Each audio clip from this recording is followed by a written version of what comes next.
Imagine a desperately hungry donkey tethered exactly midway between two indistinguishable stacks of hay.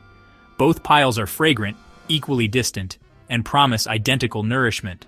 According to the classic thought experiment that has carried Jean Buridan's name since the 17th century, the unfortunate animal is governed by perfect rationality.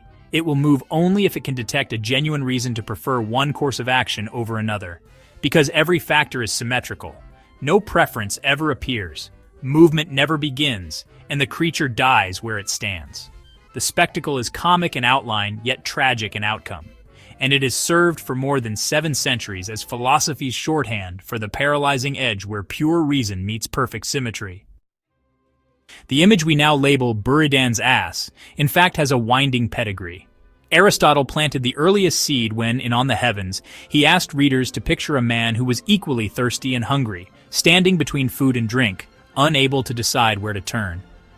Several centuries later, the Muslim theologian Al-Ghazali imagined a person hesitating between two identical dates, and early scholastic writers rehearsed similar variants. When John Buridan took up the problem around 1340, he used a dog rather than a donkey and placed meat on one side and water on the other, all in the service of an astronomical argument. If heavenly bodies were pulled by precisely balanced movers, they would remain fixed like the dog. Buridan's technical point soon faded, but the frozen animal remained.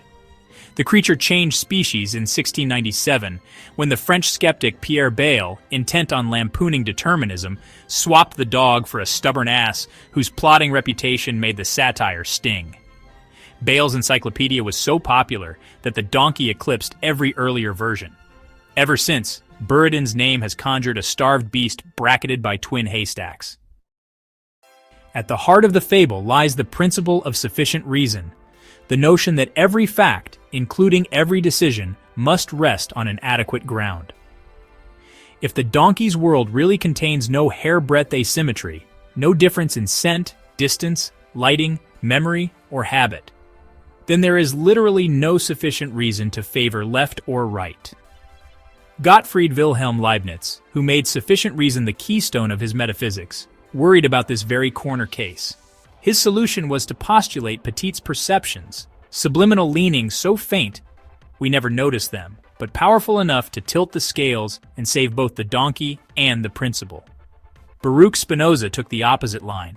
For him, the universe is a single deterministic chain.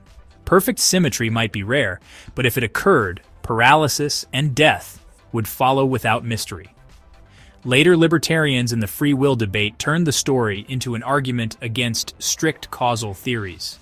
Human beings, they insisted, plainly do break indifference, so there must exist an irreducible capacity for spontaneous choice, something beyond reason that leaps when logic is silent. Modern interpretations and applications of this age-old paradox have evolved significantly. Today, decision science and psychology offer intriguing insights and solutions to the dilemma. Let's explore how contemporary thinkers have addressed this philosophical puzzle and its implications in various fields. Modern decision science has largely domesticated the paradox by embedding explicit tiebreakers. Economists show that an agent can adopt lexicographic rules, like if utilities match, choose the leftmost option, or simply flip a fair coin. Game theory awards such mixed strategies the same status as deterministic ones when payoffs are equal, so rationality is preserved. Technically, the donkey's death now occupies a measure zero niche, an event possible in principle but banished by standard modeling conventions. Yet the philosophical itch remains, because those conventions themselves must be justified, and they remind us that rational frameworks need built-in escape hatches for deadlock. Empirical psychology confirms that real animals and people seldom stall for long. Laboratory subjects instructed to act rationally still reveal tiny biases, a first glimpse, a habitual left turn, the merest prime in the surrounding context. Reaction time studies record brief hesitation, not endless stasis. In applied settings, the worry often runs in reverse.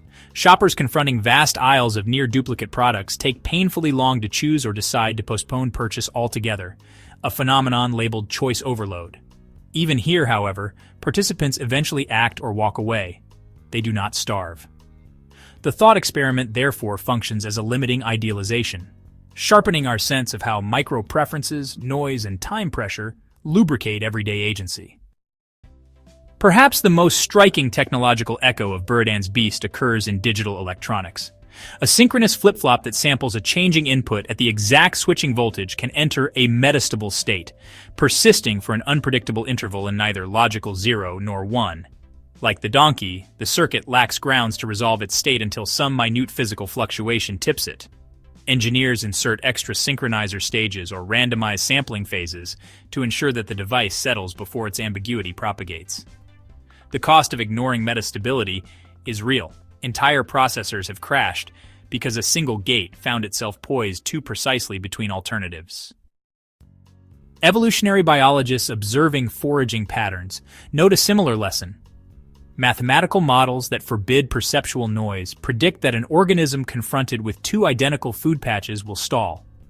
Introduce the faintest randomness in perception or movement, and the animal quickly commits, often with a net gain in fitness because dithering is expensive. Nature, it seems, rarely affords perfect symmetry.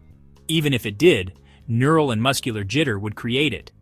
The donkey's plight is therefore an exaggerated cartoon, useful precisely because it strips away the messy irregularities that rescue actual creatures. Evolutionary biologists observing foraging patterns note a similar lesson. Mathematical models that forbid perceptual noise predict that an organism confronted with two identical food patches will stall. Introduce the faintest randomness in perception or movement, and the animal quickly commits, often with a net gain in fitness because dithering is expensive. Nature, it seems, rarely affords perfect symmetry. Even if it did, neural and muscular jitter would create it. The donkey's plight is therefore an exaggerated cartoon, useful precisely because it strips away the messy irregularities that rescue actual creatures. The parable has also seeped into contemporary debates about algorithmic fairness. Automated hiring systems, for instance, sometimes generate exactly equal utility scores for two applicants. Developers must then decide how a machine will break the tie without smuggling in hidden bias. Alphabetical order may privilege some ethnicities, while timestamps may reward those with faster internet connections. Randomization is one solution, but organizations usually demand an auditable policy. Here, Buridan's lesson is plain even impartial systems need transparent conventions for moments when reason, as quantified by the model, runs out of distinctions. Beyond these technical arenas, the donkey nags at personal experience. Anyone who has stared at a restaurant menu unable to choose between two entrees has felt the smaller human version of the paradox. The prevailing advice owes a debt to Herbert Simon's theory of satisficing. Pick one option once it clears a threshold of adequacy, then turn your energy to enjoying it rather than second-guessing the unchosen plate. Some people adopt standing heuristics, always order the special, always select the first item that contains basil, to preempt paralysis. Others rely on external nudges. Let a friend decide, accept the waiter's suggestion, or impose a brisk countdown. These stratagems, trivial as they look, instantiate the very asymmetries that medieval philosophers insisted must exist, somewhere beneath conscious notice.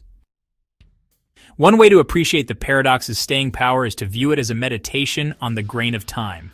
The donkey starves only if moments flow continuously and indefinitely. Quantize time into discrete ticks, heartbeats, clock cycles, the flutter of an eyelid, and the probability that a microscopic asymmetry will intrude during one of those slices approaches certainty. Probability theory says as much. A fair coin flipped until it lands heads will almost surely do so in finite trials. Thus, the paradox invites reflection on whether agency requires a thick present, ripe with sub-perceptual tremors, rather than a perfectly smooth instant. What finally does Buridan's ass teach? In metaphysics, it forces a confrontation with the scope of causal explanation. Must every choice be reason-based, or can freedom cut in where reasons tie? In ethics, it reveals the fragility of principles that equate goodness with maximal rational preferability, for such principles falter when options match. In engineering, it licenses watchdog timers, default settings, and arbitration protocols. In ordinary life, it reminds us that indecision, taken far enough, is itself a choice, and often the worst one available.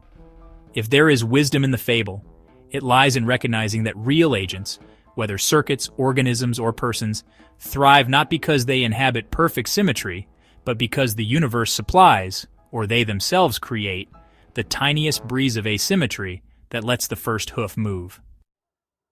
Thus, the donkey endures in our imagination, not as an object of mockery, but as a vivid marker of the razor line where deliberation collapses into paralysis. The thought experiment urges us to design our machines, our institutions, and our own habits so that when reason balances too finely, something, chance, convention, or character, tips the scale before the hay turns to dust.